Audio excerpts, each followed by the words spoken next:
गोस्वामी जी भगवान राम के माध्यम से ये बताना चाहते हैं संपूर्ण सनातनियों को, हिंदू समाज को, कि धर्म की रक्षा के लिए यदि शास्त्र की आवश्यकता है तो दूसरे हाथ में शस्त्र की भी आवश्यकता होती है। शास्त्र व शस्त्र के समन्वय से, शास्त्र व शस्त्र के समन्वय से धर्म की रक्षा होती है। नहीं तो यही शास्त्र जला दिए जाते हैं।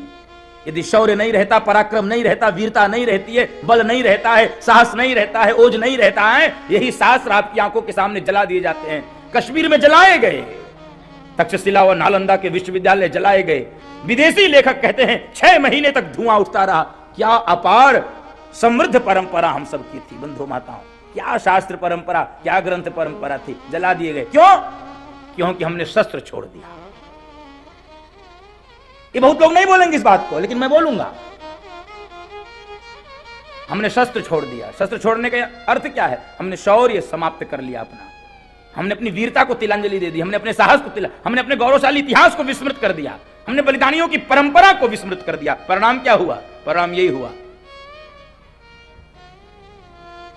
जिन रोटी कपड़ा और मकान के कारण, जिसकी दौड़ के कारण हमने अपनी इस गौरवशाली महान संस्कृति परंपरा को छोड़ा, परिणाम क्या हुआ बंधु माताओं?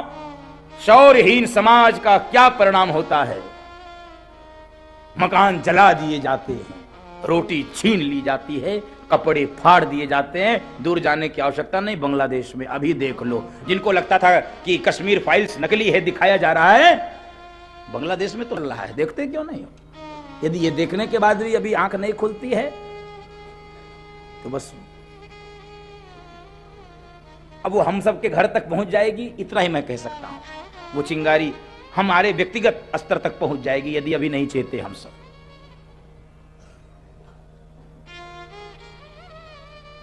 इसलिए भगवान ने धनुष बाण जीवन में कभी नहीं छोड़ा, सब कुछ छोड़ दिया। जब जब जैसी आवश्यकता पड़ी तब छोड़ा। भवभूति कहते हैं उत्तरामचरितम में, स्नेहम दया च सौख्यम यदि वा जानकीमपि लोकस्य आराधनाय मुंचतो नास्ति में व्यथा। हम भगवान कह रहे हम स्नेह छोड़ देंगे, हम दया छोड़ देंगे, ये होगा तो हम जानकी को भी छोड़ देंगे।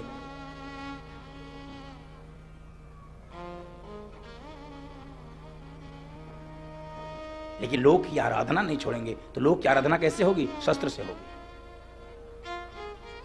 भगवान ने धनुष बाण नहीं छोड़ा कभी, और कभी चित्रकूट में छोड़ भी दिए, क्योंकि वहां आवश्यकता कोई नहीं थी। पुष्प चुन रहे थे, अरण्यकांड में आप घटना सुनेंगे। एक बार चुनी कुसुम सुहाए, भगवान पुष्प चुन रहे थे, धनुष बाण तो झोपड़ी में रखे होंगे, वहां नहीं था धनुष बाण। लेकिन भीतर का शौर्य जब जागृत रहता है तो परिणाम देखो क्या होता है। ठीक है, नहीं था धनुष बाण, लेकिन जैसे ही चंचु प्रहार किया जयंत ने, तो सीख धनुष सायक संधाना,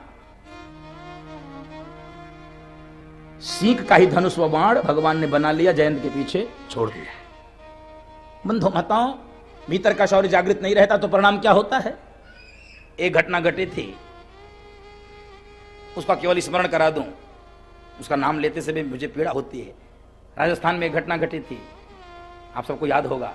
एक दर्जी की हत्या की गई थी। उस दर्जी का नाम क्या था याद है? कन्हैया लाल। एक बार विचार करिए जरा, बहुत सामान्य बात मैं बोल रहा हूं।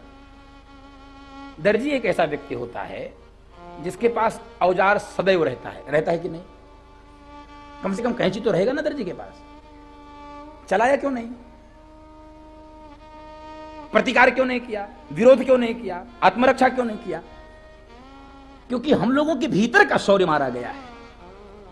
हम लोगों को 1000 बार यह बता दिया गया कि हम हिंदू हैं, हम धरती पे चलते हैं तो देख के चलते हैं, चींटी न मर जाए, चींटा न मर जाए, अहिंसा परमो धर्म, अहिंसा। इतना बोलते बोलते हिंदुओं को कायर बना दिया गया, नपुंसक बना दिया गया। बंधु माताओं, परिणाम यह हुआ, जो आ रहा है वही मार रहा है, जो आ रहा है वही लूट रहा है। हाथ पे हाथ धरे हम बैठे हैं। यही मैं आपसे निवेदन करना चाहता हूं कि यदि भीतर का शौर्य जागृत रहेगा, बंधु माताओं, शस्त्र चलाने की आवश्यकता नहीं होगी। विधर्मी आपको देख के भाग जाएगा। यदि भीतर का शौर्य, भीतर का पराक्रम, ये आपको अपनी परंपरा का बोध रहेगा।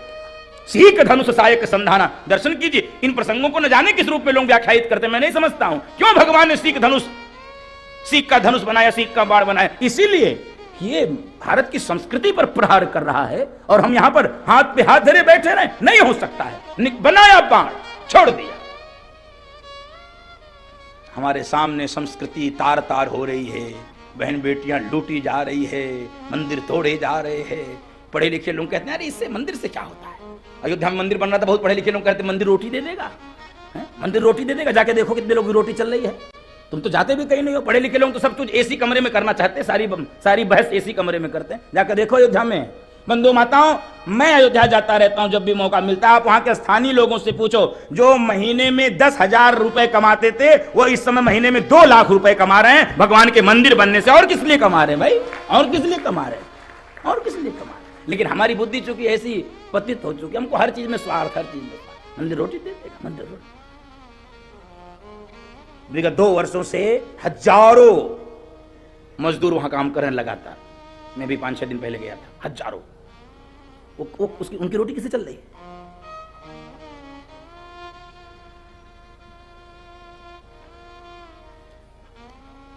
ये कलयुग है। यहां पर शौर्य और पराक्रम, शक्ति और बल और वीरता, ये सब संगठन में निहित होती है। सतयुग में यज्ञ की शक्ति थी, द्वापर में पूजा की शक्ति थी, त्रेता में यज्ञ की शक्ति थी, सतयुग में तपस्या की शक्ति थी, द्वापर में पूजा पाठ की शक्ति थी। और बंधु माताओं, कलयुग में केवल संगठन की शक्ति होती है। संघे शक्ति कलो युगे। जितना संगठित होते जाओगे उतना ही विधर्मी टूटते जाएंगे, उतना ही आतताई हाँफते जाएंगे, आपको छोड़ देंगे। फिर से निवेदन करूंगा, शौर्य का जागरण होना चाहिए, पराक्रम का जागरण होना चाहिए।